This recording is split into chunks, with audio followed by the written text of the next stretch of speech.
Hello po mga kapatid, isang pinagpalang umaga na naman po sa ating lahat mga kapatid. Makakapakinig na naman tayo ng salita ng ating Diyos. Pero unahin natin ang manalangin para humingi ng wisdom, no, ng knowledge, understanding, ng protection, para walang maging sagabal, no, distraction sa ating pag-aaral ng salita ng ating Diyos. Samahan niyo po ako, magsiyo po tayo. Yes, O God, Father God in heaven, pinupuri ka namin, pinasasalamatan, sinasamba ka namin, O Diyos.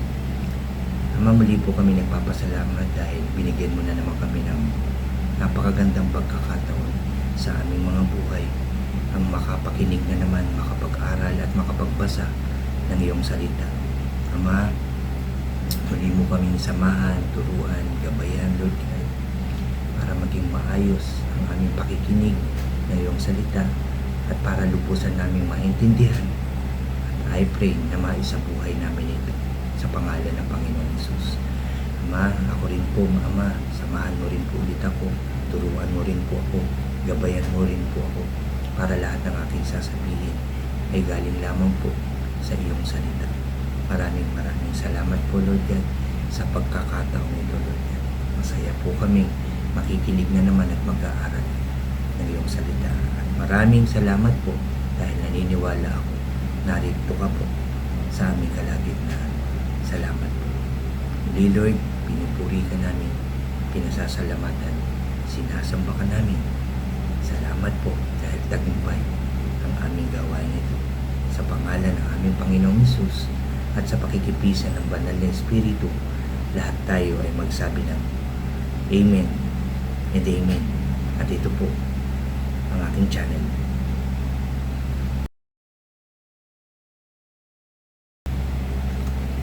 Isang pinagpalang umaga po muli mga kapatid. Bago po ako mag-umpisa ng aking sharing, anyayahan ko lang po yung mga bago dyan sa aking channel na huwag niyo pong kalimutan na mag-subscribe. Paki-like and share niyo po ang aking mga videos at paki-click din po ang notification bell para lagi po kayong updated sa mga bago ko pang i-upload. Salamat mga kapatid, salamat. Mga kapatid, andito pa rin po ako sa Mateo o Matthew, pero dito na po ako sa chapter 28. Mateo chapter 28 verse 1 to 20 po yung aking i-share po sa inyo. At ito po ay may pamagat na muling nabuhay si Jesus. Ulitin ko lang mga kapatid, chapter 28 verse 1 to 20, at ito nga po ay may pamagat na muling nabuhay si Jesus. Sabi po dito mga kapatid sa verse 1, makaraan ang araw ng pamamahinga, pagbukang liwayway ng unang araw na linggo, pumunta si Maria Magdalena at ang isa pang Maria sa libingan ni Jesus upang tignan ito. Biglang lumindol ng malakas, sapagkat bumaba mula sa langit ang isang anghel ng Panginoon. Idinulong ito ang batong na nakatakip sa libingan at umupo sa ibabaw niyon. Ang kanyang mukha ay nakakasilaw na parang kidlat at puting-puti ang kanyang damit. Nanginig sa takot ang mga bantay nang makita ang anghel, at sila'y nabuwal na parang mga patay. Ngunit sinabi ng anghel sa mga babae, huwag kayong matakot. Alam kong hinahanap ninyo si Jesus na ipinako sa krus. Wala na siya rito sapagkat siya'y muling nabuhay gaya ng kanyang sinabi. Halik kayo, tignan ninyo ang himlayan niya. Madali kayo at ibalita sa kanyang mga alagad na siya'y muling nabuhay.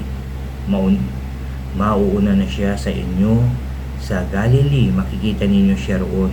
Yan ang balitang hatid ko sa inyo. Verse 8, dali-dali ngang silang umalis sa libingan na may magkahalong takot at galak, at patakbong pumunta sa mga alagad upang ibalita ang nangyari. Ngunit sinalubong sila ni Jesus at binati. Lumapit sila sa kanya, hinawakan ang kanyang mga paa at sinamba siya. Sinabi sa kanila ni Jesus, "Huwag kayong matakot, humayo kayo at sabihin sa mga kapatid ko na pumunta sila sa Galilea at makikita nila ako roon." Verse 11, pagkaalis ng mga babae pumunta sa lungsod, ang ilan sa mga kawal na nagbabantay sa libingan at sinalaysay nga sa mga punong pari ang buong pangyayari.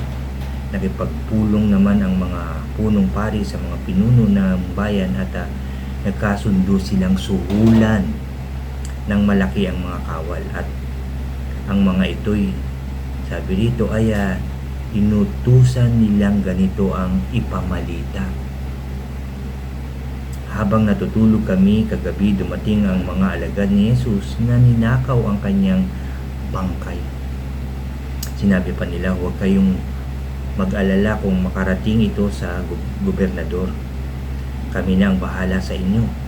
Tinanggap ng mga bantay ang suhol at ganon nga ang kanilang ginawa. Kaya magpahanggang ngayon, ito pa rin ang ay pinamamalita sa mga Hudyo. So dito tayo muna sa hanggang verse 15. So maagang ang gumising yung dalawang babae, si Maria Magdalena at saka yung isa pang Maria, para puntahan ang ating Panginoong Hesus. Pero biglang ang lumindol dahil bumaba mula sa langit ang isang anghel ng Panginoon.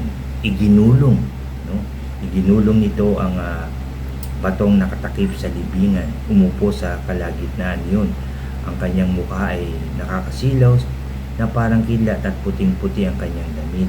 Naninig sa takot ang mga bantay nang makita ang anghel at sila'y nabuwal na parang mga patay. So nakita ng mga babae ang anghel na nagtulak nagulong ng nakatakip sa libingan ng ating Panginoong Hesus. Nakita rin ito ng mga bantay. Sabi nga dito, sila'y nabuwal na parang mga patay. So sabi nga ng anghel na huwag silang matakot, ipamalita na wala na nga na nabuhay ang Panginoong Hesus. Tinawag pa nga sila, "Hindi kayo, tingnan nyo yung himlaya ng Panginoong Hesus." At nakita nga nila doon at wala. Sabi ng anghel na ipamalita ito na nabuhay na ang Panginoong Hesus. Pero dun sa mga guhardya, nakita nila yung nangyari. Pero yun nga, sinabi nila ito yung nangyari sa mga punong pari. Pero sinabi, hindi yun nasasabihin yung sinuhulan sila. Iba ang sinabi nila. Sabi pa nga dito, sinabi nila, ganito ang ipamalita, habang natutulog kami kagabi, dumating ang mga alagad ni Jesus at ninakaw ang kanyang bangkay. Yun daw ang sabihin, yun ang ipamalita, na dumating ang mga alagad ng ating Panginoong Jesus at ginulong. Samantalang may gwardiya, pwedeng bumunot ng espada yun, at makipaglaban yung mga gwardiya. At tandaan natin, yung batong yun ay merong talik. Tinalian nila yun ng makapal na lubid. At tinatakan pa nila para talagang malaman kung iniwa o anuman, o sinunog ba. Pero hindi yun basta ganun kadali na matatanggal nila. Dahil nga mga gwardiya, maaaring maglaban-laban pa yan. Maaaring sumigaw ang gwardiya o anuman. So bago pa nila yun matanggal, at napakalaki ng bato para itulak yun. Pero yun nga ang pinamalita, sabi nga hanggang ngayon, yun ang ipinamamalita sa mga Hudyo na ninakaw, kinuha yung bangkay ng ating Panginoong Hesus. So kinuha, paanong nabuhay kung yun ang pinamalita? So dito makikita natin yung sinasabi talaga ng Biblia na lumindol na malakas, bumaba ang anghel at tinulak. Siyempre malakas ang anghel, bibigyan niya ng kapangyarihan ng ating Diyos para maitulak niya. Isang anghel lang po yan, tinulak, nagputukan yung mga taling At nakita nga nila Maria, dalawang babae na wala na doon, ang Panginoong Hesus. At ipamalita nga ito na muling nabuhay ang ating Panginoong Hesus. So sabi dito,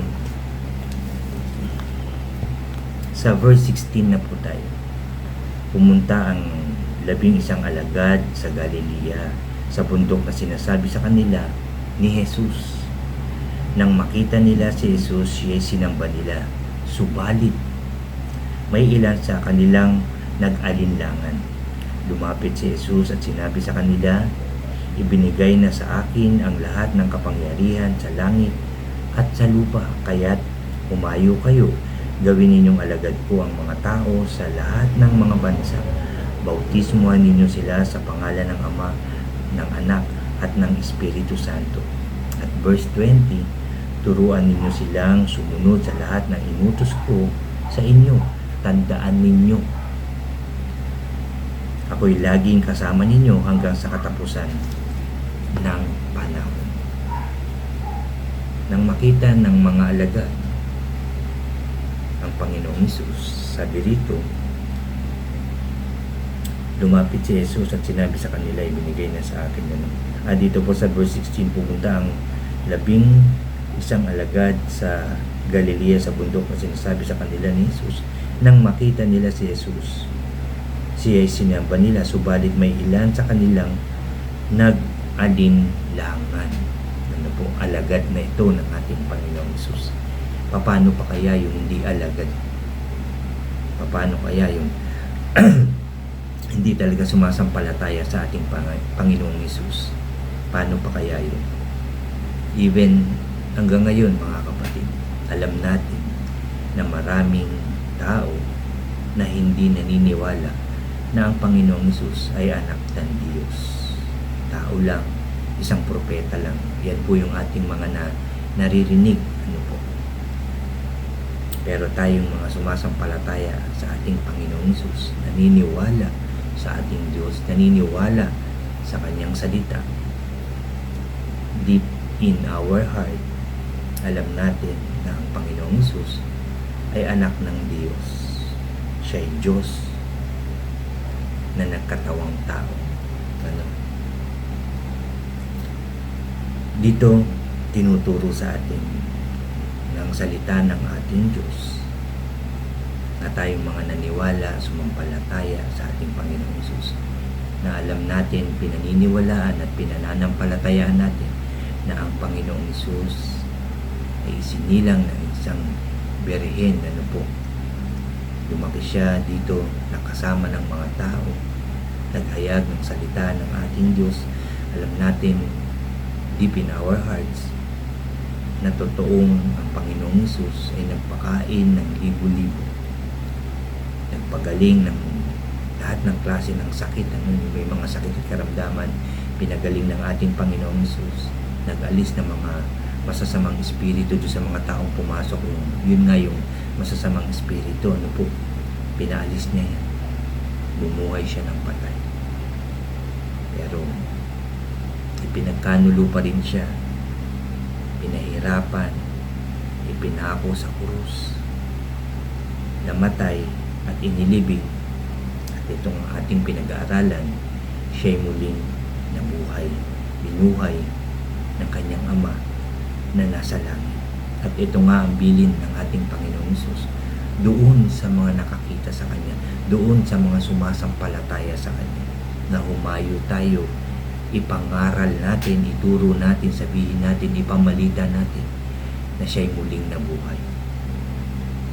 Nabuhay siya, mga kapatid.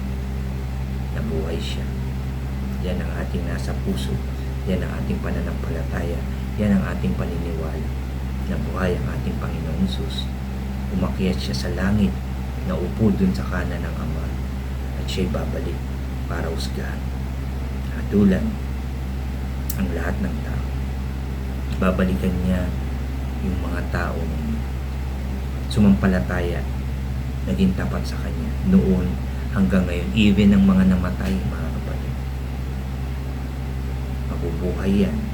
At yung mga totoong sumampalataya sa Kanya, kukunin niya para makasama sa Kanyang kaharian. At yung mga hindi sumampalataya sa Kanya, yun yung maiiwan at makakaranas ng sinasabi sa Biblia. Pero balikan natin ang muling pagkabuhay ng ating Panginoong Hesus. Sinabi niya, ibinigay na sa akin, at sabi rito, lumapit si Jesus at sinabi sa kanila, ibinigay na sa akin ang lahat ng kapangyarihan sa langit at sa lupa. Kaya't humayo kayo, sabi ng ating Panginoong Hesus. Humayo tayo, tayong mga sumasampalataya sa ating Panginoong Hesus, tayong mga naniniwala sa magandang balita na siya'y ipinako sa krus, namatay, inilibing at muling nabuhay. Humayo kayo. Gawin ninyong alagad ko ang mga tao sa lahat ng mga bansa, mga kapatid. So lahat tayo, sa lahat ng mga bansa So kasama tayo rin. Itong bansang Pilipinas, kasama tayo doon na tuturuan, no? Sabi rito, kaya't humayo kayo. Gawin ninyong alagad ko ang mga tao sa lahat ng bansa. Bautismuhan ninyo sila sa pangalan ng Ama at ng Anak at ng Espiritu Santo. No, babautismuhan lahat ng tao sa lahat ng bansa. Turuan ninyo silang sumunod sa lahat ng inuutos ko sa inyo. Tandaan ninyo, ako'y laging kasama ninyo hanggang sa katapusan ng panahon. Kaya tayong mga sumampalataya sa ating Panginoon, tayong mga sumusunod sa Kanya, tayong mga tagasunod sa Kanya, huwag tayong matatakot. Sundin natin siya, ipangaral natin ang magandang balita. Ipangaral natin ito sa lahat ng tao.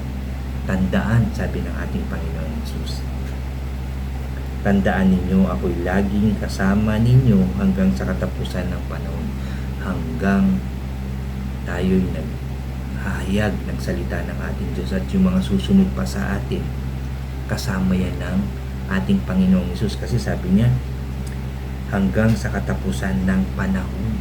So magpapatuloy yan, yung mga susunod pa, hanggang sa huling maghahayag ng salita ng ating Diyos, no? Hanggang sa magbabalita ng magandang balita, kasama niya ng ating Panginoong Hesus. Kaya huwag tayong matatakot.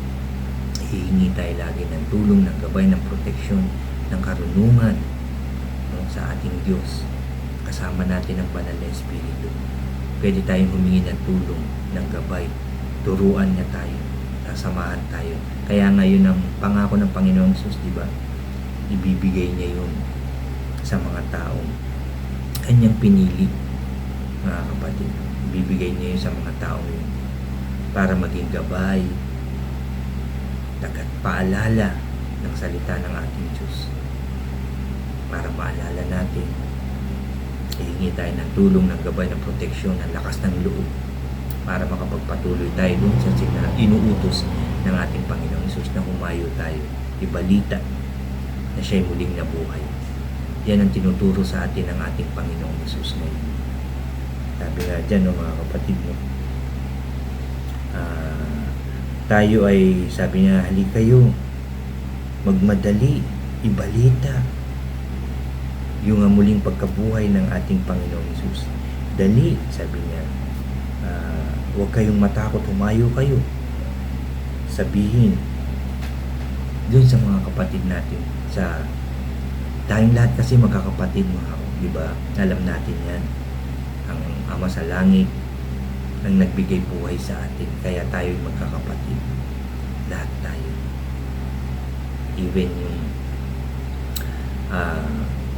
yung mga ibang relihiyon, kapatid natin sila. Ang Diyos Ama rin na nagbigay buhay sa kanila. Lahat tayo. Kaya tayong lahat ay magkakapatid. Lahat ng bansa dapat kilalanin ang ating Panginoong Hesus na anak ng Diyos. Ibinigay niya, inalay niya yung kanyang buhay para sa iyo, sa akin, sa lahat ng tao. Siya'y nabuhay. Kaya nagkaroon tayo ng pag-asa. Napatawad yung ating mga kasalanan. Nasira, nawasak na yung mga sumpa sa ating mga ninuno hanggang ngayon, no, wala na ito, nasira na ito. Kailangan lang natin manampalataya sa ginawa ng ating Panginoong Hesus para ang lahat ng yan ay maalis na. Sumpa, sakit at karamdaman, sumpa ng kahirapan, kalungkutan, yung palaging wasak yung pamilya. Manampalataya tayo na nawasak na yan dahil sa buhay na inalay ng ating Panginoong Hesus. Kaya nung ulitin ko lang mga kapatid, kaya nung siya ay mabuhay, nabuhay na ang lahat sa atin ng magagandang sitwasyon, magandang pamumuhay, magandang kalusugan, magandang pananalita, magandang pag-iisip. Lahat yan nabuhay na, nasa sa atin na yan. Kailangan lang natin manampalataya. Dito nga, di ba binanggit kanina yung excuse po, yung nang makita ng mga alagad ng Panginoong Hesus sa Galilea, di ba, kaagad na sumamba, pero may mga nag-alinlangan. Meron pa rin hanggang ngayon. Kaya dalangin ko lang na huwag na tayong mag-alinlangan. Nabuhay ang Panginoong Hesus para sa iyo, para sa akin. Manampalataya ka lang. Sumampalataya lang tayo. Magiging maayos ang lahat. Tanggapin mo lang ang Panginoong Hesus. Paniwalaan mo, panampalatayaan mo na siya'y ipinako para sa iyo, sa akin. Namatay siya para sa akin, para sa inyo. Inilibing siya. Kasama na nun ang lahat ng ating kasalanan, paghihirap, kalungkutan, ano po, sakit at karamdaman. Kaya nung mabuhay siya, buhay na ang lahat sa atin. Maayos na ang ating buhay. Maayos na tayo. Dahil sa Panginoon Hesus. Yun nga lang, mga kapatid, bakit yung iba mahirap pa rin? Ang tanong, sumampalataya ba sila? Naniwala ba sila? Tinanggap ba nilang Panginoong Hesus para maging personal na tagapagligtas? Yan yung tatanungin natin. Bakit may mga naglilingkod na mahirap pa rin ang buhay? O biglang naghirap pero naglingkod naman? Tanong, tapat ba ang paglilingkod? Pag sinabi natin, oo, nakikita ko tapat naman siya. Pinapalakas ng Diyos ang kanyang pananampalataya. Mas pinapakapit siya ng ating Diyos sa Kanya. At darating din ang panahon, magiging maayos din ang lahat. Maniwala tayo. Yun lang, no? Dito pa lang yung paniniwala. Maniwala ka lang. Baka mamaya, habang sinasabihan tayo na maniwala ka lang, magtiwala ka sa Diyos. Oh, di ba? So, naniwala ka na ba ron? Kaya ganun pa rin eh. Di ba? Tapos tatanungin natin, ba't ganun? Oh, naniwala ka ba? Totoo ka bang naniwala sa Diyos? Totoo ka bang naniwala sa sinabi ng Diyos? Di ba? Baka isa tayo sa ohs. Di nga. Di ba? Kaya yun pa rin ang buhay. Huwag na mag-ganun. Huwag na talaga. Hindi nga. Ohs. Huwag na. Pag sinabi mo ng sumampalataya ka, narinig ng Diyos, nakita ng Diyos yung puso mo, antayin mo, magiging maayos ang lahat. Magiging masaya ka na. Malakas ang pangangatawan. Walang sakit at karamdaman. Magiging maayos, masaya, payapa. Masagana na ang iyong buhay. Pananampalataya lang. Tunay na pananampalataya ang tinitingnan ng Diyos sa iyong puso, sa aking puso, sa ating lahat. Yung pananampalataya sa Panginoong Hesus. Yun po ang tinitingnan sa atin. Tandaan po natin ito. Balik-balikan po natin ang pag-aaral na ito. Ito po ang kailangan natin. Ang sumampalataya. Maniwala na ang Panginoong Hesus nabuhay, pinahirapan, pinako sa krus, namatay, inilibing, at muling nabuhay. Kaya buhay ang pag-asa natin na magiging maayos, masaya, payapa, masagana, tagumpay ang ating buhay, ang ating pamilya, ang ating ministry, ang ating bansa, at ang buong mundo. Magkakapatid tayo, magmahalan, magpakumbaba, magpatawaran tayo, magtulungan tayo magkaisa sa pangalan ng Panginoong Hesus. Tayo po ay mananalangin mga kapatid. Manalangin din kayo. Nakikinig ang ating Diyos ngayon. Magsiyuko tayo.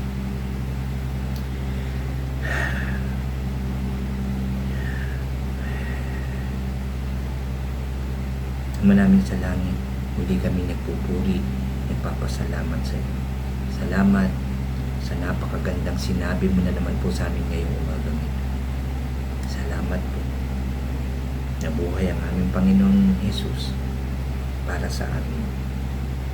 Para sa kapatawaran ng aming mga kasalanan. At maging malaya sa lahat ng klase ng sumpa, sakit at karamdaman. Maraming salamat po. Naniniwala po ako. Naniniwala po kami na ang Panginoong Hesus ay sinilang katawang tao, pinako sa krus, namatay at muling nabuhay para sa akin at para sa lahat ng tao. Yan po yung aking pananampalataya. Yan po yung aking paniniwala. At alam ko lahat ng nakapakinig na to ay naniniwala na ang Panginoong Hesus ay yung anak at ang aming tagapagligtas. Salamat po, Ama. Salamat po sa pag-aaral na to. Napakarami namin natutunan. Salamat po. Napakabuti mo po sa amin dahil ang gusto mo po, lahat kami ay maligtas at makasama sa inyong kaharian. Maraming salamat. Ama, turuan mo kami, gabayan mo po kami, bigyan mo po kami ng karunungan, lakas ng loob, sipag na ihayag ang balitang ito. Ipamalita na ang Panginoong Hesus ay buhay. Salamat po, Lord God. Naniniwala ako magtatagumpay kami dahil kasama namin ang Panginoong Hesus. Yan ang kanyang pangako hanggang sa katapusan ng panahon. Salamat po, Lord God. Salamat po. Salamat po. Salamat po, Ama. Salamat, Panginoong Hesus. Salamat, Banal na Espiritu. Salamat po. Ama, dinadalangin ko din ang lahat ng nakapakinig ng iyong salita ngayong umagang ito. Dinadalangin ko rin ang lahat ng nananalangin ngayon, Lord God. Napakinggan mo po ang aming mga panalangin. Tugunin mo po ang aming mga dasal at kahilingan sa inyo. Ingatan mo ang bawat isa. Palakasin, proteksyonan, gabayan at pagpalain po. Gawin mo pong maayos, masaya ang kanilang mga buhay. Malusog na pangangatawan, walang sakit at karamdaman. At pagpalain mo po sila at pagkalooban lahat ng kanilang pangangailangan, Lord. At tunay, Lord God, na baguhin mo ang bawat puso namin. Na kami magtiwala sa iyo at sumampalataya sa iyo. Na kami matutong magpatawad, magpakumbaba, at magmahal sa aming kapwa. Thank you, Lord. Thank you, Father God. Thank you, Lord Jesus. Thank you, Holy Spirit. Salamat po dahil narinig mo po ang aming panalangin ito. At ito po ay yung tinugon mo. Salamat po, magiging maayos, masaya, payapa, masagana at tagumpay ang aming buhay. Ang buhay ng aming pamilya, ng mga mahal sa buhay, ng mga kapatid sa pananampalataya, at ng lahat ng tao nagtitiwala, umaasa at sumasampalataya sa inyo. Sa pangalan ng Panginoong Hesus. Maraming salamat po. Nagtagumpay na naman ang gawain nito. Salamat po, salamat po, salamat po.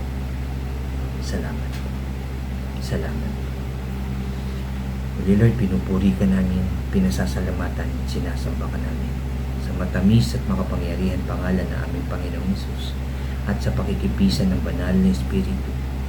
Lahat po tayo magsabi ng Amen, Amen, and Amen po.